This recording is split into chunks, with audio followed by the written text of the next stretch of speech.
an act of parliament to provide for the additional allocations to county governments for the 2024-2025 financial year, the responsibilities of national government and county governments pursuant to such allocation, and for connected purposes. Order number 9, exceptional motion, recording the thanks of the House on Kenya's attempt at the position of the chairperson of the African Union Commission, AUC. Majority Leader. Thank you, Honorable Speaker. Honorable Speaker, I beg to move this motion on recording the thanks of the House on Kenya's attempt at the position of the chairperson of the African Union Commission. This is a co-sponsored motion, Honorable Speaker, by myself and the Leader of Minority. Honorable Speaker, recalling that the African Union, the successor of the Organization of the African Unity, OAU, was launched in the year 2002 as a continental body consisting of the 55 member states that make up the countries of the African continent, with a vision of creating an integrated, prosperous, and peaceful Africa, driven by its own citizens and representing a dynamic force in the global arena. And aware that the African Union Commission, established as the Secretariat responsible for the day-to-day operations and activities of the African Union, is headed by the chairperson elected by the heads of state and government from member states.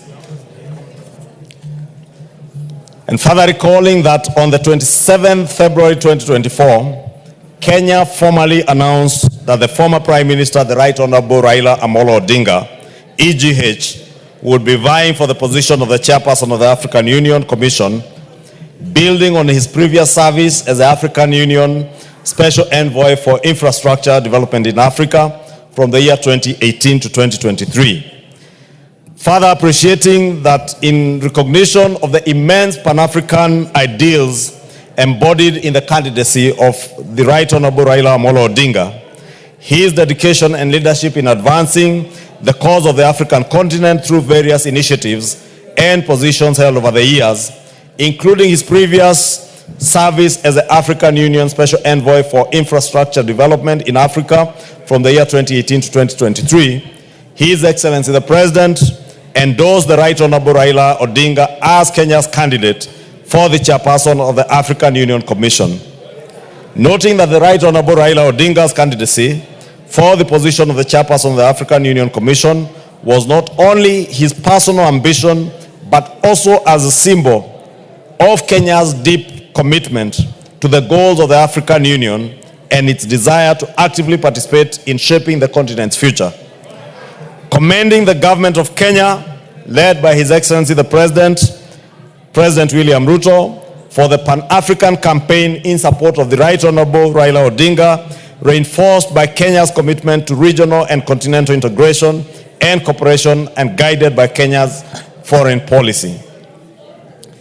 Further commending the remarkable achievement by the Right Honorable Raila Odinga for emerging the runner-up in the election of the chairperson of the African Union Commission on Saturday, 15 February 2025 in Addis Ababa. Recognizing the need to sustain Kenya's growing prominence on the continental stage and advocacy for a more united, prosperous, and self-reliant Africa in resonance with the aspirations of millions of Africans across the continent who seek to see the continent empowered to chart its own course in the global arena. Now, therefore, Honorable Speaker, this House records its thanks to His Excellency Dr. William Ruto, CGH President and Commander-in-Chief of the Defense Forces of the Republic of Kenya, for endorsing the Right Honorable Raila Odinga, EGH, as Kenya's candidate for election as the chairperson of the African Union Commission, AUC, and for coordinating the continental campaign in support of his candidacy. Two, this House expresses its profound thanks to the Right Honorable Raila Odinga, EGH, for demonstrating his unwavering commitment to the service of Africa, by offering himself as Kenya's candidate for the position of the chairperson of the African Union Commission, for his leadership in advancing Pan-African unity, for his dedication to the development and integration of the African continent, and for his distinguished attempt at this election in which he emerged as the runners-up. And 3, this House records its congratulations to His Excellency Mahmoud Ali Yusuf for his election as the chairperson of the African Union Commission on Saturday, 15 February 2025. Honorable Speaker, it's a long motion, Honorable Speaker, but even as long as it is, we are seeking to do 3 things, Honorable Speaker. 1 is to record our thanks to the President for his dedicated support and his very vigorous campaign across the continent for the campaign for the candidacy of the Right Honorable Raila Odinga as the chairperson of the AUC Commission. 2 is to congratulate and express our thanks as a House and on behalf of the Kenyan people to His Excellency the Right Honorable Raila Odinga, EGH, for demonstrating that unwavering commitment to the service of the African continent. Honorable Speaker, we cannot say it enough that the dedication with which we saw the Right Honorable Prime Minister and His Excellency the President William Ruto work together throughout the campaign, and not failing to mention our dedicated foreign mission officers at the Ministry of Foreign Affairs, led by the Principal Secretary, Sing'oei Korir, and His Excellency, the Prime Cabinet Secretary, Musalia Mudavadi, who dedicated immense time and resources across the continent in campaigning for the candidacy of the Right Honorable Raila Odinga. Honorable Speaker, the Right Honorable Prime Minister Raila Odinga needs no introduction to anybody in the continent. He is a man whose ideals as a Pan-Africanist need no introduction to anybody in the continent, and indeed, we must take this opportunity also to thank the many nations across the continent that stood not just with the nation and the Republic of Kenya in this campaign, but also with the Right Honorable Raila Odinga, the Pan-Africanist par excellence, in the campaigns and the election in Addis Ababa over the weekend. Honorable Speaker, let me also take this opportunity as we congratulate the winner of this election, Honorable Mahmoud Ali Yusuf, who is also a good African from our neighboring country in Djibouti. As we congratulate him, Honorable Speaker, I cannot fail to note with immense gratitude again to Prime Minister Raila Odinga that as much as he was leading all through, especially the first, second, and almost the third vote, even at a time when he was leading, when he got to the 6th vote, Honorable Speaker, after the 6th vote, he opted in the spirit of Pan-Africanism not to take that assembly through another round of campaigning and elections, because the Right Honorable Raila Odinga had the choice to fight on. And because there were many people who were supporting him, then our brother Mohamed Yusuf probably would not have gotten the 2/3. But the former Prime Minister opted, instead of taking Africa through the rigors of waiting for another few months to get into another campaigning season, he opted to allow the assembly to go ahead and vote and see if the person who was leading then in that round could achieve the 2/3 that was required for the chairperson seat. And that is how Ali Yusuf Mohammed was elected as the chairperson of AUC. Therefore, I want to congratulate the Right Honorable Prime Minister for that commitment, for his dedication, for that spirit of Pan-Africanism, for knowing that Africa and our unity as a continent is paramount, and putting Africa and Pan-Africanism ahead of his own personal interests, and putting the interests of the continent and the unity of the continent ahead of his interests, Honorable Speaker. And it is commendable. That is the spirit in every competition, that there will be a winner, there will be a loser. Raila Odinga did not leave Addis Ababa as a loser. He left Addis Ababa as a winner who has exemplified his leadership in the African continent and in the world. And Honorable Speaker, we commend him. We note our thanks as a House and on behalf of the Kenyan people to the Right Honorable Prime Minister for that commitment to the African nation. And I want to encourage him to continue serving not just Kenya, but the African continent and the world with the same commitment and dedication that he has shown over the years, Honorable Speaker. The Right Honorable Prime Minister, Honorable Speaker, you know, is not just a Kenyan leader, is a continental leader. As we have said in this motion, he has served in continental bodies. And I know in the future, he could even serve in world bodies, Honorable Speaker, because the world needs his experience, the world needs his ideals and his leadership in many aspects, as we do need them in this country, Honorable Speaker, as he continues to serve us and the world. And we wish him well. We wish the Honorable Mohamed Yusuf well in his service. Let him understand that we are all in a competitive election, and the people of Kenya remain committed to the ideals of the African Union and to the integration of the African continent as one united continent. Even with the regional blocks, Honorable Speaker, SADC, EAC, COMESA, all these regional bodies, Honorable Speaker, seek to integrate. And as we've said with the EAC partner states, we are not just widening, deepening, and tightening our cooperation within the East African region, but we seek to deepen, widen, and tighten the integration of all these bodies under the African Union, under the leadership of Yusuf Mohammed, but also with the support of Pan-Africanists and great leaders like Raila Odinga. And of course, the able leadership of President William Ruto, who is the chairperson of the EAC, East African Community, Honorable Speaker, and has a role in the reform agenda of the African Union. And we look forward to working together with Prime Minister Raila Odinga, the chairperson Mohamed Yusuf, and President William Ruto as we seek to reform the African Union. And I want to believe, Honorable Speaker, under the leadership of President William Ruto and these two other great leaders, AU will be reformed into a body or an organization that addresses the needs and aspirations of all African people, Honorable Speaker, so that when we speak as one people. Honorable Speaker, some years back, Africa was seen as that dark continent of want and poverty. Today, the world over, everybody appreciates that Africa is the continent of the future, the present and the future. The resources, the expertise we have in this continent, the human capital we have in this continent, Honorable Speaker, I will not be surprised if in the years to come, we will see, as we have seen great African leaders like Barack Obama leading countries as big and as powerful as the United States of America, Honorable Speaker. We have seen many Kenyans today, including the young lady from Nyamira, who is now a senator in one of the state assemblies in the US.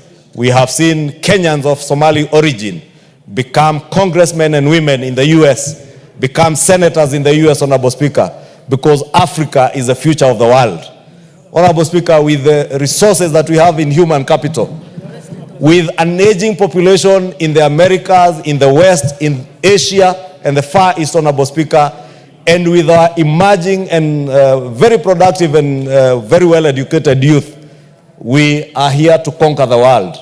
And we can only conquer the world under the able leadership of leaders like Raila Amolo Odinga, with his Pan-African spirit, with the able guidance of leaders like Mohamed Yusuf, who is now our chairperson, and with the support of all African presidents, Honorable Speaker. And we must respect these presidents, Honorable Speaker. And in conclusion, Honorable Speaker, as I move this motion and ask the Leader of Minority to second, allow me also to use this opportunity to express the disgust of this House on the actions and the words of one of us, the member for Juja, the Honorable Koimburi. And Honorable Speaker, as much as the police have taken action, and I do hope they will be able to charge the member for Juja, Honorable Speaker, even within our own standing orders, we have put it that you cannot disparage or even discuss a foreign president, especially a president of a foreign country, for the member for Juja to have uttered the unfortunate and careless words that he uttered over the weekend. And shamelessly, Honorable Speaker, in a church, on a pulpit, saying that other African leaders were being bribed, Honorable Speaker. The member for Juja should know that Prime Minister Raila Odinga did not run for chairmanship of AU under the instigation of William Ruto. Prime Minister Raila Odinga chose to run as chairperson of AUC, of the African Union Commission, on his own volition, because he is a Kenyan and an African statesman who deserved that position. President William Ruto did not choose to support Prime Minister Raila Odinga because he was his competitor in the last elections, or because they have served in ODM together. You know, President William Ruto is a founder member of ODM. He chose to support Prime Minister Raila Odinga as a deserving Kenyan and African statesman. The presidents, many presidents who voted for Raila Odinga to be chairperson, did not do it at the instigation or because they were influenced by anybody. Honorable Speaker, we must at the same time express our disgust by the actions of this member of parliament who claimed that the Republic of Kenya had spent 13 billion shillings. From where? Money that we have not appropriated, Honorable Speaker. But you know, Honorable Speaker, there are some of these members of parliament who sit here. Unfortunately, this member is even never in the house. So he doesn't even understand how money is appropriated. He's probably in a police station now. I don't know where he is and I don't care. I hear someone asking me, Honorable Speaker, where he is. Honorable Speaker, I want to propose the member for Juja must be named for this house because it is a bad habit he has formed. A very bad habit. You will recall last year, the same member, when members voted for the finance bill, yes, he claimed that they were being paid, I think, 200,000 shillings to vote for the finance bill. This 2 million shillings. 2 million shillings. He came here, stood there and apologized, Honorable Speaker. In the House, out of our own magnanimity, we chose to forgive him. Yes. Now it's repeated. When the impeachment motion came, he then went again to claim in some funeral somewhere where, you know, he's fond of following some other man there in funerals. He went to some funeral and claimed that members again were paid during the impeachment motion. Over 280 members, 282 members who voted in the impeachment motion, he claimed they were being paid. And he mentions figures from his head. And I see the person he follows in funerals repeating the same things. And that's how you know birds of a feather flock together.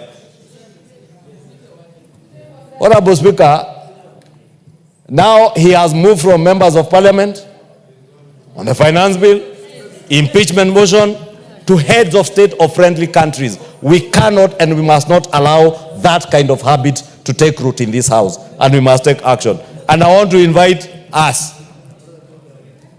Somebody must move a motion or should move a motion to name this member. Yes. So that tomorrow, this is what makes this house, Honorable Speaker, be treated with a lot of contempt and indignity because of the things that we say, not now of just our house. We have taken it outside to speak, say disparaging things about our country, disparaging things about presidents and heads of state and nations of other friendly nations, friends of Kenya, Honorable Speaker. How do you think those friends of ours who supported Prime Minister Raila Odinga would feel if they heard that their heads of state were being paid to vote? You know, Honorable Speaker, it is so annoying. I want to end it there, but we must name this member. We must. Because if we don't, he will make it a habit. Tomorrow, he will make all manner of allegations against any one of us here or against the president. And you know, because they have made it a sport to move around the country in funerals, insulting the president. And I hear they call themselves, I heard themselves calling them Itungati. Honorable Speaker, Itungati in French means people who have given themselves, heroes who have given themselves their time, their resources, their time and energy for the sake of the nation. But if you find yourself following a man in funerals and wherever you follow that man and calling yourself Itungati, you are not a Itungati. You are a slave to a man. Those who are following, those who are slaves, they are not Itungatis. And lost slaves who are now disparaging heads of nations of Africa. Shame on them, Honorable Speaker. I beg to move and request the leader of minority, the Honorable Junet Mohammed, my good friend, to second this motion to appreciate the government of Kenya, His Excellency the President, His Excellency former Prime Minister Raila Odinga, and His Excellency Mahmoud Ali Yusuf. Junet. Mr. Speaker, I stand to second the motion that has been moved by the leader, Majority Leader, Honorable Kimani Ichungwa. Mr. Speaker, first and foremost, I want to take this opportunity to thank His Excellency, the President of the Republic of Kenya, Honorable William Samoei Ruto, for his efforts and for his immense contribution towards the campaign of our Kenyan candidate in the African Union Commission chairmanship contest, Mr. Speaker. Mr. Speaker, the President of this country and his government has done